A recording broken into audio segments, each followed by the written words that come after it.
안녕하십니까. 신인균의 국방TV 심층 분석 시간입니다. 자, 이번 시간에는 우리 많은 분들이 정말 궁금해 하시는 그런 내용들을 분석해 드리겠습니다. 바로 서울 불바다, 북한이 서울 불바다 협박을 하죠. 서울 불바다, 즉 북한이 일제히 장사정포를 사격하게 되면 우리 서울을 비롯해서 경기도 북부 지역에 어느 정도의 피해가 생길까 하는 것을 제가 데이터를 통해서 분석해 드리도록 하겠습니다.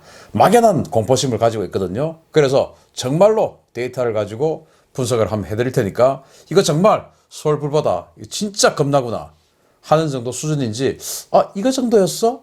라는 정도 수준인지 한번 판단해 보시기 바랍니다. 자, 신의균의 국방TV는 이렇게 아주 궁금한 또는 새로운 국방, 안보, 외교 소식을 누구보다도 발빠르고 유니크하게 전해드립니다. 구독, 좋아요, 알림 눌러주십시오. 자, 제1차 북핵 위기 때 1993년도죠. 이때 바로 서울 불바다 이야기가 처음 나왔습니다. 자, 여기 보시면 1993년 남북 특사교환 실무접촉 북측 대표인 박영수가 이런 이야기를 합니다. 여기서 서울이 멀지 않다. 전쟁이 일어나면 서울 불바다가 된다. 이렇게 협박을 했죠. 그래서 정말 그때 엄청난 공포에 휩싸였었고 서울은 패닉에 빠졌었습니다. 서울 시내 곳곳에 사재기 열풍이 불었었고요. 전쟁 위기에 국민 불안이 고조됐었습니다. 그리고 백화점, 그리고 소매점에 생필품 대란이 있었습니다. 당시 저는 대학교 4학년 학생이었습니다. 군대 갔다 왔기 때문에 그때 제가 동원예비군 신분이었죠. 그래서 저는 전쟁이 발생하면 나는 동원예비군이기 때문에 반드시 가야 되구나. 그러면은 가면 언제 죽을지 모르니까 또 언제 불려갈지 모르니까 미리 유서를 써놓자 해서 제가 손톱도 깎고요. 머리카락도 뽑고 해가지고 편지 봉투에 넣었습니다. 집에서. 그래가지고 거기에다가 유서를 적어놨었어요. 당시 저희 그 보물 1호였던 카메라는 지금은 이제 대학생이 되어 있는 우리 조카를 줘라 이렇게 적어놓고 뭐 그랬던 적이 있었는데, 그 정도로 대학생인 저에게도 1993년 당시는 정말 공포스러운 순간이었었습니다. 자, 서울 불바다 정말 이렇게 온 국민을 공포로 몰아넣었었죠. 자, 그러면 서울 불바다 정말 가능할까? 1993년도의 서울 불바다와 지금 2019년도의 서울 불바다, 이제 아주 많은 세월이 흘렀습니다. 지금 이 시대에 북한이 과연 서울 불바다를 할 수 있을까? 그걸 제가 데이터를 통해서 분석해 드리도록 하겠습니다. 서울 불바다를 하겠다고 해서 서울 북쪽의 산에 동굴을 파놓고 거기다가 장사정포, 즉 사정거리가 긴 포들을 집어넣어 놓고 있습니다. 그게 이제 한 340여 문 정도로 이렇게 알려져 있습니다. 그 340여 문 중에서 자주포, 한 문짜리 자주포가 140문, 그리고 이제 방사포, 우리로 지금 다련장 로켓이죠. 240mm 방사포가 또 한 200문 이렇게 알려져 있어요. 한 개 동굴에 여러 가지 길을 파서 뭐 한 두세 문이 들어있는 동굴도 있고, 또 동굴 하나에 한 문이 들어있는 동굴도 있고, 하여튼 여러 종류인데 우리 군에서 그 위치는 100% 다 파악하고 있습니다. 자, 이런 상황에서 서울 불바다 정말 가능할 것이냐? 북한의 그 장사정포, 즉 동굴에 숨어있는 장사정포는 임진강 북쪽 북한 그 개풍공 지역이나 뭐 이런 지역에 있습니다. 휴전선에 있지 않지요. 당연히 휴전선에서 한 5에서 10km 후방 지역에 산의 동굴을 파놓고 그 산에서 숨어 있습니다. 동굴에 숨어 있는데, 과거에는 산이 있으면 산의 남쪽 면에 바로 동굴의 문을 열고 나와서 포를 내고 우리에게 쏘고 들어갔어요. 마치 지금 NLL에 있는 북한의 해안포처럼 그렇게 바로 우리를 마주보고 동굴의 문을 열고 쑥 나와서 사격하는 그런 방식으로 있다가, 우리 이제 한국 공군이 워낙 강해지고 또 한국 육군의 자주포나 이런 포병 세력이 워낙 강해지니까 이게 이제 바로 맞을 수가 있지 않습니까? 그래서 이제는 산이 있으면은 산의 뒤쪽, 즉 산의 북사면에 동굴을 파고, 어차피 곡사포니까 산이 북쪽이면 이렇게 동굴을 파고 뒤로 백해서 이렇게 나와가지고 포를 들고 산 넘어 포를 쏘고 다시 들어가는 이런 방식을 취합니다. 왜? 우리 한국군이 이제 포탄을 쏘면 산의 남쪽을 보고 있으면 바로 그냥 동굴 입구를 다 때려버리지 않습니까? 근데 동굴 입구가 산의 북쪽에 이렇게 있으면은 우리 포가 와도 안 맞는다 이거죠. 그래서 자기네들은 안전하게 쏠 수 있다. 다만 이제 여기에서의 단점은 있어요. 이 산이 이렇게 있으니까 이 산의 각도를 넘겨야 되니까 어떤 그 필요 이상으로 최대 사정거리를 낼 수 없는 그런 상황이 되어버렸어요. 어쨌든 산을 넘겨야 되니까.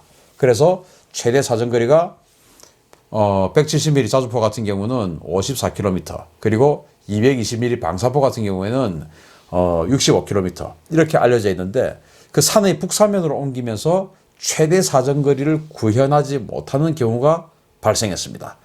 그렇지만 그 대가로 우리는 그 장사정포를 타격하는데 굉장히 힘들게 됐죠.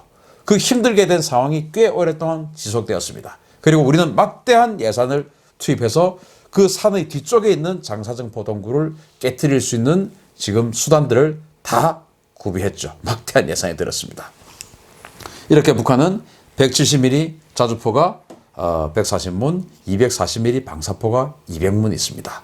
자, 이게 이제 다 쏘면은 주로 뭐 그 사정거리상으로는 과천, 성남 뭐 이런 데까지 간다고 하는데, 그러나 이제 곡사포의 특성상 또 산의 뒤쪽에서 쏘기 때문에 우리 또 산이 있습니다. 그래서 더 고각으로 쏴야 된다는 점. 그리고 우리 예를 들어 관악산 같은 경우 있지 않습니까? 그 관악산 넘어 뒤에 있는 과천을 때린다든지 성남을 때린다든지 이런 게 이제 대단히 힘들어졌어요. 우리도 이제 산이 막고 있으니까. 또 남산, 강북 같은 경우는 그 북한산, 또 북악산 이런 산에 다 걸립니다. 또 아주 이제 도심에도 높은 빌딩이 있으면은 그 빌딩에 또 걸리게 되죠.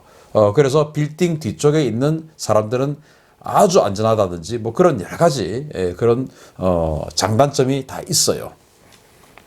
그래서 북한 뭐 이렇게 2차원적으로 이렇게 해놓으면 마치 성남 또 수원 여기까지 사격할 수 있을 것 같지만 이걸 3차원으로 놓고 보면 거기까지는 안 날아간다. 그래서 뭐 주로 뭐 관악산 정도 뭐 거기가 한계일 것이다. 이렇게 보는 것이 대부분의 관측입니다. 서울 불바다의 주역 170mm 자행포, 북한은 이것을 주체포라고 이야기합니다. 이것은 성능이 한번 보겠습니다. 최대 사정거리는 54km입니다. 그리고 방열 시간은 10분이고요. 철수하는 데 걸리는 시간은 8분입니다. 그리고 최대 발사 속도는 분당 최대 2발을 쏘는데 그 분당 최대 2발을 쏘는 그 최대 발사 속도를 아무리 빨리 해도 3분 이상은 쏘기가 힘듭니다. 왜? 포신이 이제 가열이 되고 이러기 때문에 3분 이상은 쏘기가 힘듭니다. 과거에 이제 이란과 이라크가 전쟁을 했었죠. 그때 이제 이라크가 북한의 이 주체포를 수입해 가서 사격을 했는데 그때 분당 최대 발사 속도가 한 0.4발 이 정도였다고 합니다. 그러니까 북한도 뭐 분당 1분에 0.4발 이렇게 봐주는 것이 맞겠지만 그래도 데이터상의 최대 이 데이터인 분당 2발을 제가 적용해서 나중에 계산을 하도록 하겠습니다. 그래서 이제 이 주체포 같은 경우는 투발 가능 포탄이 최대 840발로 제가 계산을 했습니다. 왜냐하면 140문이고 분당 2발이에요. 분당 2발. 제가 이제 최대 분당을 그 데이터를 다 적용하겠다고 했지 않습니까? 그래서 3분 발사를 할 수 있고 포탄의 살상 반경은 25m입니다. 그리고 그렇게 보면은 최대 파괴 가능한 면적은 1.648 제곱킬로미터입니다. 이것은 여의도 면적의 20% 그리고 서울 전체 면적의 0.2%입니다. 이게 공격하는 범위는 여주, 부천, 인천공항 이쪽 라인까지 공격할 수 있지만 실제로는 산 북사면에서 더 고각 사격을 해야 되는 그런 어려움이 있기 때문에 그 서울보다 더 남쪽으로는 날아가기가 힘들지 않겠냐 이렇게 판단이 되고 이 포는 사실은 위력도 굉장히 약합니다. 자, 다음으로 이제 진짜 무서운 놈이 있는데 이게 바로 240mm 방사포입니다. 뭐 그 북한의 일병식 때도 항상 등장하는 그런 포인데요. 발사관은 240mm 12연장 즉 240mm 이 로켓포가 12발이 장전되어 있는 버전이 있고, 그리고 22발이 장전되어 있는 버전이 있습니다. 자, 이렇게 열병식에 나왔던 이 240mm 방사포 보시면 이거 12발, 12발, 12발 버전이에요. 그런데 이게 이제 22발 버전도 있습니다. 그런데 북한이 동굴에 숨겨놓은 그 장사정포가 몇 대가 12연장이고 몇 대가 22연장인지는 제가 모르기 때문에 그냥 전체 22연장으로 계산을 다 하도록 하겠습니다. 이 22연장, 즉 22발을 한 번에 다 쏘는 게 TV에서 보듯이 슉슉슉 나가는 게 아니고 슉 한 번 나가고 4초 있다가 또 슉 나가고 이렇게 합니다. 그래서 22발을 다 쏘는데 최대 96초가 걸립니다. 96초. 그것을 재장전하는 데는 아주 오랜 시간이 걸리죠. 어쨌든 22발을 장전하는데 96발이 걸리고, 쏘았던 이 차를 철수시켜서 동굴로 다시 옮기는 데는 11분이 걸립니다. 11분. 그래서 96초 동안 쏘고, 즉 1분 30초 동안 쏘고 11분 동안 철수하려면 12분 30초의 시간이 이 방사포에는 필요한데, 제가 봤을 때는 반도 쏘고 들어가기도 전에 아마 파괴될 것 같아요. 왜냐하면 우리가 반격탄을 바로 날리거든요. 그래서 또는 다 쏘기도 전에 파괴될 수도 있다. 저는 그렇게 봅니다. 자, 어쨌든 다 쏜다고 보고 공격하는 범위는 65km이기 때문에 가평, 남양주, 과천 이 라인인데 역시나 서울 관악산을 넘기는 힘들지 않을까, 그렇게 판단하는 것이 정상입니다. 자, 22발 전체다가 22발 버전이라고 봤을 때 최대 한 번 사격에 4,400발을 쏩니다. 4,400발. 그리고 한문의 살상 반경은 22발 사격 시에 0.27제곱킬로미터입니다. 한문 전체가 이게 탄도 중량이 45kg이거든요. 45kg. 그래서 이 45kg 탄도 중량짜리를 22발을 쐈을 때 살상 반경은 0.27제곱킬로미터입니다. 자, 여기에서 살상 반경이라는 것을 우리가 잘 알아야 됩니다. 살상 반경은 아까 170mm 자주포가 살상 반경이 25m였죠. 그럼 지름으로 따지면 50m 아니겠습니까? 50m에 있는 사람을 다 죽인다는 것이 아니고 50m 내에 있는 어떤 생명체를 죽일 수 있다라는 것입니다. 죽일 수 있다. 그러나 안 죽을 확률이 훨씬 더 높죠. 실제로는 그렇습니다. 최대 파괴 가능 면적 4,400발을 다 쏘았을 때 예의도 면적의 6.4배, 즉 54제곱킬로미터를 파괴할 수 있습니다. 그리고 이것은 서울 전체 면적의 8%입니다. 사실은 엄청난 일이죠. 그러면 아까 주체포, 즉 자주포하고 합하면 서울 전체 면적의 무려 10%를 북한이 단 1회 사격에 파괴시킬 수 있다. 불바다로 만들 수 있다. 이런 상황이 나오는 것이죠. 그러나 그 실상을 제가 한번 들여다보도록 하겠습니다. 자, 북한의 장사정 포탄이 온전히 떨어질까요? 이것을 제가 지난 2010년 11월 23일 날 있었던 연평도 포격도발 했을 때의 그 데이터를 가지고 분석해 보도록 하겠습니다.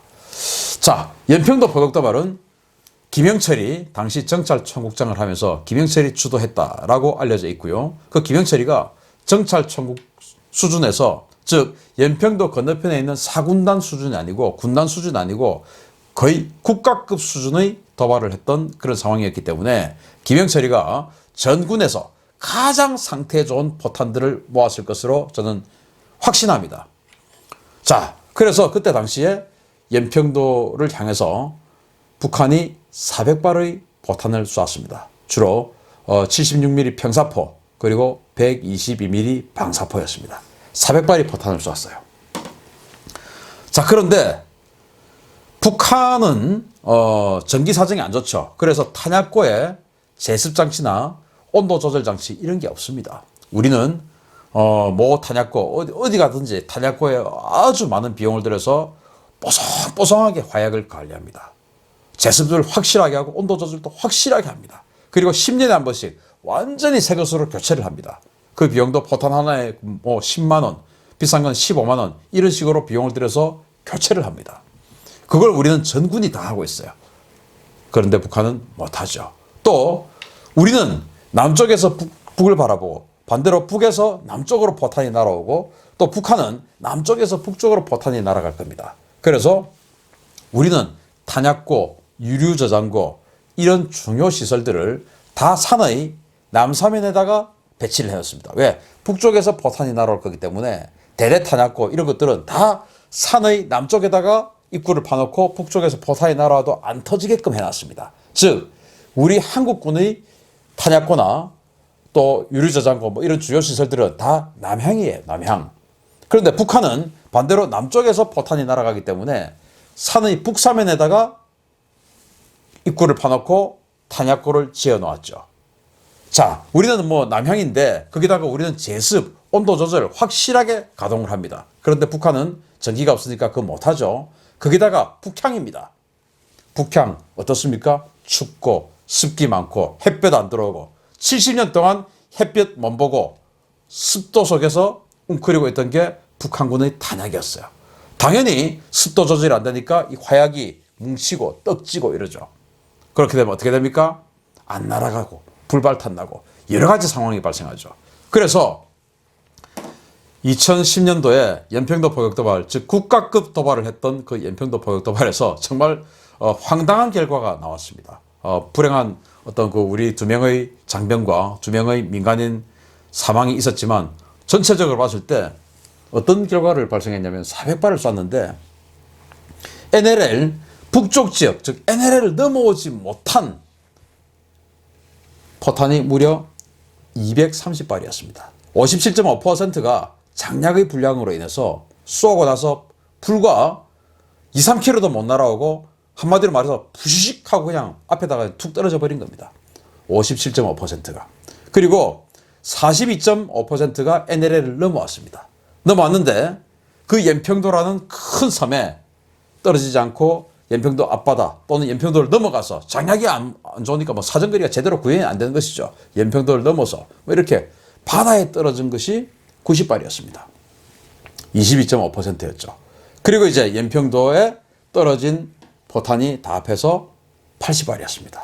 80발이었는데 그 중에서 20발이 터지지 않았습니다. 불발탄이었습니다. 즉 연평도에 떨어진 포탄 중에서 4분의 1이 불발탄이었습니다. 안 터졌습니다. 자, 이것을 가지고 제가 데이터를 서울불바다 데이터를 내보겠습니다. 자, 제가 어떻게 대입을 할 거냐면요. NLL 북측 수역에 탄착한 것은 북한군들이 휴전선 북쪽 한 10km 지점, 5km에서 10km 이상 지점에 굴을 파놓고 있으니까 거기에서 쐈을 때 푸시식 해서 북한군 지역으로 떨어질 수밖에 없는 상황을 저는 이것으로 보겠습니다. 57.5%. 즉 57.5%는 휴전선 넘어오지 못하고 북한군 지역에 그냥 장약이 안 좋으니까 푸시식하고 떨어집니다. 그리고 휴전선 남쪽으로 42.5%가 넘어올 겁니다. 그것은 전부 서울에 떨어지는 것이 아니고 서울로 공격을 한다고 해도 그냥 뭐 연천, 파주, 군부대 지역 또는 논, 밭, 산, 아무 의미 없는 산 이런 데 마구마구 떨어지고 서울까지 다 합해서 우리 한국, 즉 대한민국 영토에 떨어지는 것이 42.5% 이렇게 제가 계산하겠습니다. 그리고 그 중에서 25%는 불발탄입니다. 안 터집니다. 자, 이렇게 했을 때 이런 결과가 나옵니다. 171mm 자주포 가지고 최대 840발을 쐈는데 우리 휴전선 넘어 대한민국 영토에 넘어올 포탄은 357발입니다. 그리고 불발탄을 제하고 나니까 추정 유효탄은 그게 뭐 산이든지 논이든지 들판이든지 하천이든지 또는 진짜 아파트든지 아니면 콘크리트 벽이든지 어디든지 하여튼 대한민국 영토에서 터진 거 267발입니다. 그리고 240mm 방사포, 이게 이제 무서운 건데요. 이거 4,400발 쐈을 때 1,870발 넘어옵니다. 그리고 그 중에서 불발탄 468발입니다. 터진 거 1,402발입니다. 자, 이렇게 보면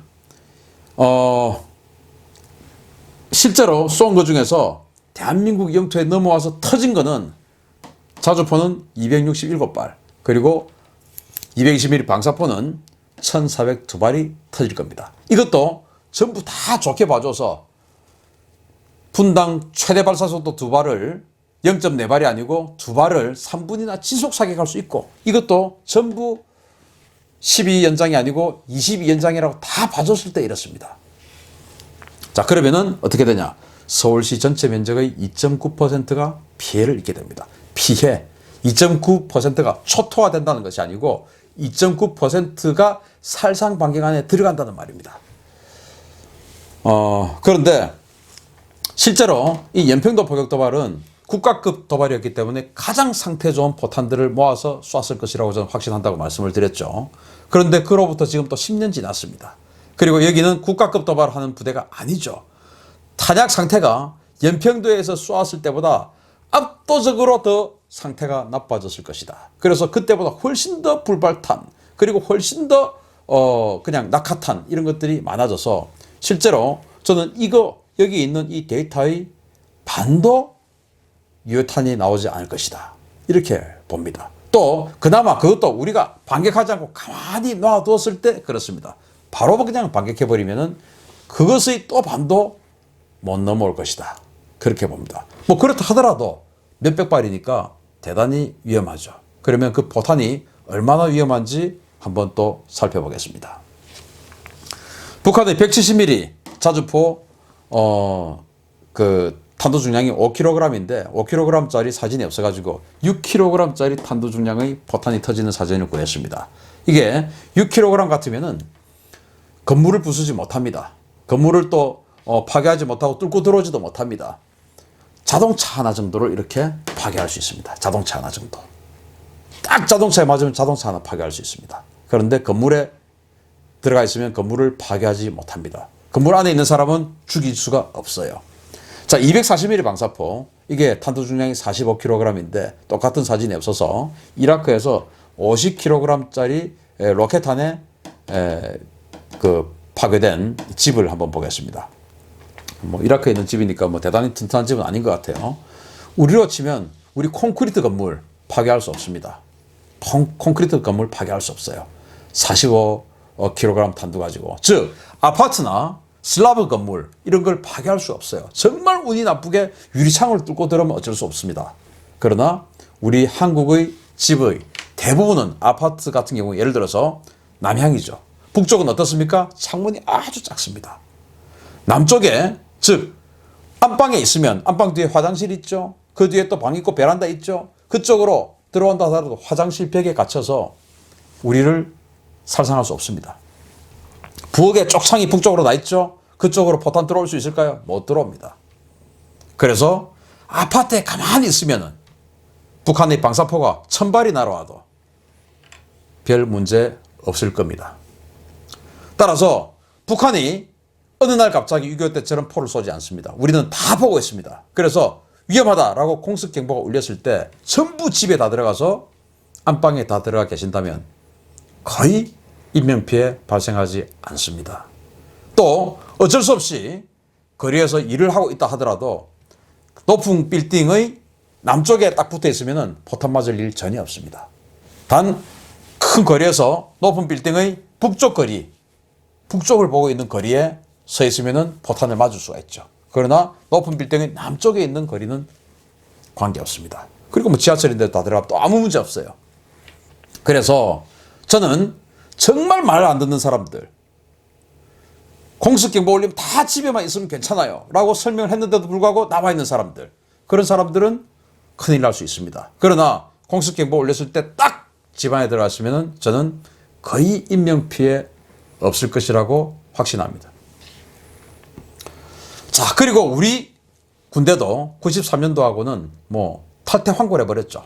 93년도에 자주포 하나도 없었는데 지금은 자주포가 2000문이 넘습니다. 그리고 에이테킴스 또 KT-SSM 이래가지고 이 동구를 파괴할 수 있는 그 장사정포를 파괴할 수 있는 수단을 어마어마하게 만들었어요. 특히나 이 KT-SSM 같은 이 단거리 미사일 같은 경우는 쏴가지고 동굴을 다 좁혀놓은 입력되어 있으니까 그 동굴에서 거의 수직으로 내려 꽂아가지고 동굴의 입구를 무너뜨려 버립니다. 그리고 열압력 기갑폭탄이기 때문에 들어가서 바로 그냥 안에 있는 공기를 진공으로 만들어버린 상태에서 불을 확 질러버립니다. 안에 불바다가 돼버리죠. 제가 그 동영상을 봤는데 정말 어마어마한 이 안에서 열폭풍이 싹 나가지고 이쪽 동굴 저쪽 동굴 다 뚫린 데 다 들어가가지고 완전히 그냥 불바다를 만들어 버리더군요. 그런 것들이 지금 북한의 동굴 하나하나를 다 겨냥하고 있습니다. 쏘는 순간 KTSSM이 다 가서 그냥 한 방에 파괴시켜 버릴 겁니다. 그래서 아까 제가 보여드렸던 4,400발 쏘기 전에 그냥 나가서 끝장내 버릴 겁니다. 그때는 뭐 지휘통신체계 제대로 안 돼 있었죠. 지금 뭐 어마어마하게 대화력전 관련해서 지휘통신체계 구축해 놨습니다. 감시정찰 자산 그때는 거의 없었죠. 지금 뭐 어마어마하게 있습니다.